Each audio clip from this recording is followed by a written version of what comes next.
నమస్తే, welcome to Dheeraj TV. నేను మీ anchor Madhavi.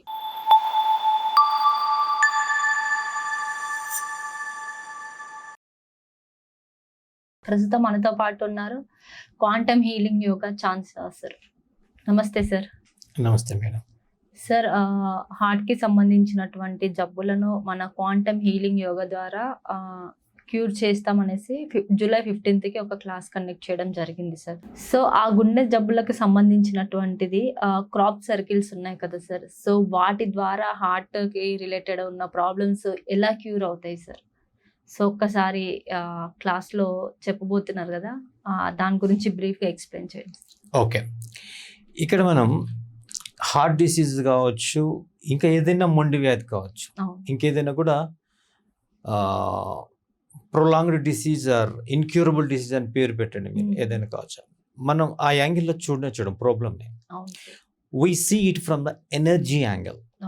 As మనకి ఈ కరెంటు శక్తి ద్వారా మనం ఏదైతే ఇప్పుడు అడ్వాన్స్ టెక్నాలజీ, ఈవెన్ వెహికల్స్ కూడా ఇప్పుడు ఎలక్ట్రికల్ వెహికల్స్ వచ్చేస్తాయి కదా.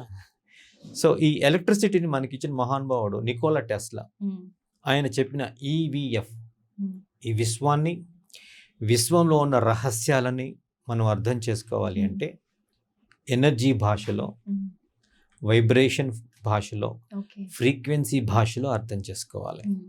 సో ఎనర్జీ, ప్రతిదీ ఎనర్జీ. ఆ ఎనర్జీలో నుంచి తీసుకున్న రూపమే ప్రతిదీ, మనమైనా మనకు కనిపించే ఏ వస్తువైనా కూడా. అట్లాగే వచ్చినటువంటి హార్ట్ డిసీజెస్ కూడా ఆ ఎనర్జీని ఏ విధంగా వాడుకోవటం ద్వారా, అంటే రాంగ్ వేలో అది బ్లాకేజెస్ అయిపోయి దాని యొక్క output is nothing but heart blockages, heart problems, congestion in the chest, ఇలాంటి అవుట్పుట్స్, రుగ్మతలన్నీ కూడా, హృదయ రోగాలన్నిటికి కూడా కారణం ఏంటంటే ఎనర్జీ. అదే ఎనర్జీ సరిగ్గా ధన ప్రవాహంలో లేవు అంటే దానికి ఆర్థిక రోగము. ఈ హృదయ స్థానంలో సరిగ్గా దానికి రావటం లేదంటే హృదయ సమస్యలు, మూలాధార రావటం లేదంటే పైల్స్, ఫిస్టుల ఆ సమస్యలు, ఇక్కడ అంటే కంటి సమస్యలు, రైట్. ఇక్కడ సరిగ్గా లేదు అంటే పబ్లిక్ స్పీకింగ్ అంటే ఫియర్, మాట్లాడాలంటే భయము, నత్తి వస్తుంది, ఇలాంటి సమస్యలు. ఇదంతా కూడా వస్తుంది కేవలం ఎనర్జీ. భార్యాభర్తల మధ్య ఊరికి గొడవలు, చికాకులు, ఏమీ లేకపోయినా కూడా నథింగ్. ఎంత మంచిగా, జాగ్రత్తగా, నీతిగా, నిజాయితీగా ఉన్నా లేనిపోని నిందలు వచ్చి మీద పడుతున్నాయి. మీన్స్ ఈ సేమ్ ఎనర్జీ, అదే ఎనర్జీ గౌరవం తీసుకురావాల్సిన ప్లేస్లో అవమానం తీసుకొస్తుంది. అంటే అక్కడ మనం ఎనర్జీని మార్చాలి. అతని గౌరవం అనేది, అగౌరవం అనేది దాన్ని పట్టుకో మనం. We don't touch it. That is the output of anything. That is the shadow of something. So the original is nothing but the origin, that is the energy. So Nicola Tesla already ఒక సూత్రం ఇచ్చేసారు, energy లాంగ్వేజ్లో మాట్లాడుకోవాలి అనే. So ఈ హృదయ చక్రం, అనాహత చక్రం, హార్ట్ ప్లేసెస్లో ఏమైతే ఉందో ఆ ఎనర్జీని తీసుకొని అది గుర్రం తిప్పి, అంటే దాని లోపల కక్క గగ్గన చచ్చ జజ్జన టట్ట ఈ ఫ్రీక్వెన్సీ ఉంటుంది. ఆ ఫ్రీక్వెన్సీ తిప్పుకొని అనేటటువంటి ఒక బీజ్ సౌండ్ తోటి అది తిరుగుతూ ఆ శబ్దం చేయటం ద్వారా హార్ట్కి కావాల్సినటువంటి ఎనర్జీకి వెళ్ళటానికి ఖాళీ వదులుతుంది ప్రాణిక్ లేయర్లో. అది ఉంటేనే రక్తము, మిగతా అవయవాలు పంపించిన చెడు రక్తము గుండెకి వెళ్ళటము, గుండె ఫిల్టర్ చేసిన మంచి రక్తము అవయవాలకి వెళ్ళటము సాఫీగా జరుగుతుంది. అది మనకి తెలియకుండా గుండె సరిగ్గా పనిచేయటం లేదు, సంథింగ్ రాంగ్ అని మన ఈసీజీలు పట్టుకొని, యాంజియోగ్రాములు పట్టుకొని మీరు షాడోని అడ్రస్ చేస్తున్నారు. ఫ్రూట్ అండ్ సీడ్, విత్తనము, ఫలము. మీరు బయటికి వచ్చిన ఫలాన్ని చూస్తున్నారు, కానీ భూమి లోపల ఉన్న విత్తనము పరిస్థితి ఏంటి? ఆ విత్తనము చక్కగా 100% బాగుంటే ఇక్కడ వచ్చే ఫ్రూట్ హెల్తీగా ఉంటుంది. అక్కడ విత్తనం సరిగ్గా లేదు, 10% లోపం ఉంది అంటే బయటకు వచ్చే ఫ్రూట్ కూడా 10% లోపం ఉంటుంది. సో మీరు అడ్రస్ చేసేది ప్రస్తుతం ఈ ఫ్రూట్ని చేస్తున్నారు, లోపల చేయాలి. మనం సీడ్ని చూడాలి.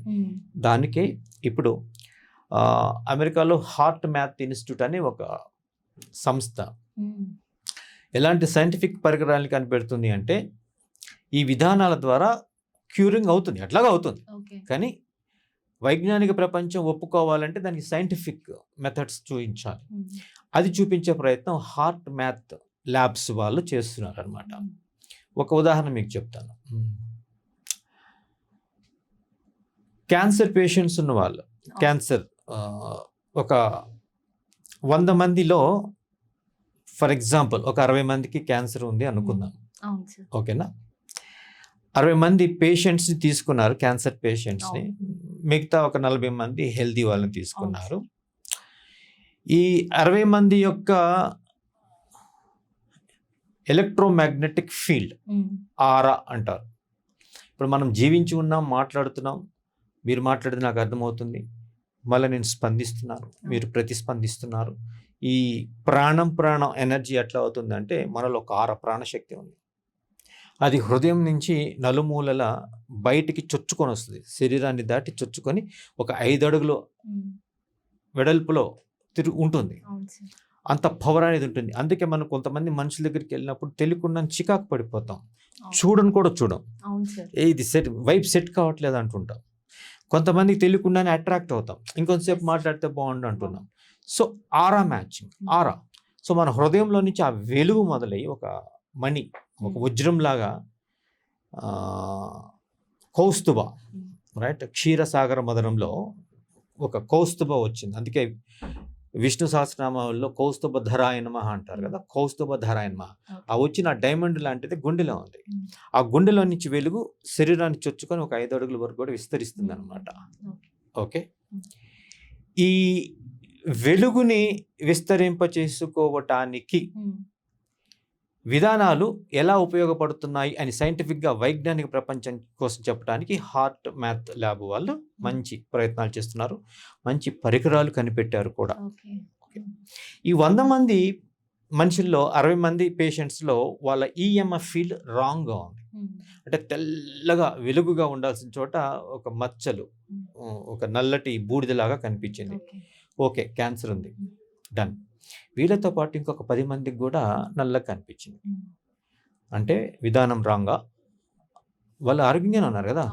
ఇప్పుడు డాక్టర్స్ చూసిన బ్లడ్ టెస్ట్లు కానీ, వాళ్ళ బయాప్సీ టెస్ట్లు కానీ పర్ఫెక్ట్, నార్మల్, క్యాన్సర్ అనే డిటెక్షన్ లేదు, నో మ్యాలగ్నెన్సీ ఇన్ ద సెల్స్, బాగానే ఉంది. కానీ మరి వాళ్ళకి ఎందుకు చూపించింది ఇది అనేది ఒక క్వశ్చన్ మార్క్ ఉంది. అంటే ఈ విధానం కరెక్ట్ కాదేమో, ఈ ఎలక్ట్రోమాగ్నెటిక్ ఫీల్డ్ అనేది, ఈ ఆరా అనేది, ఈ ఆత్మశక్తి అనేది కరెక్ట్ కాదేమో అన్నట్లుగా వాళ్ళు అనుకున్నారు. డన్, బాగుంది.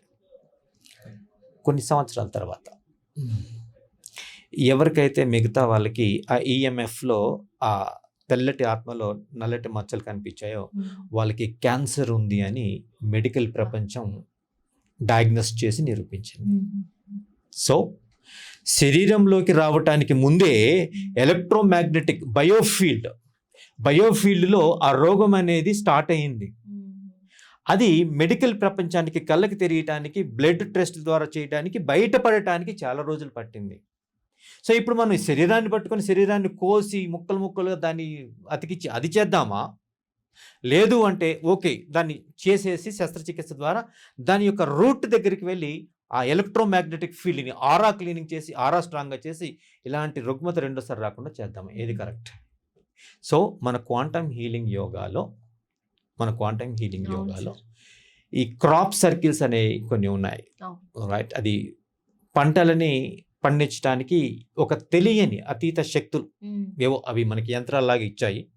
ఆ జ్ఞానాన్ని ఉపయోగించుకొని కూడా మనం ఇప్పుడు హార్ట్ డిజీజెస్, మిగతా రుగ్మతలు తొలగిస్తున్నాం. So quantum healing yoga in this manner electromagnetic field, biofield లెవెల్లోకి వెళ్ళి బయట రుగ్మతల్ని క్లీన్ చేస్తూ ఉంటుంది. అంటే లోపల నుంచి బయటికి హీలింగ్, బయట నుంచి ఇంజెక్షన్ లోపలికి హీలింగ్ కాదు, లోపల నుంచి బయటికి healing. Okay sir, thank you so much.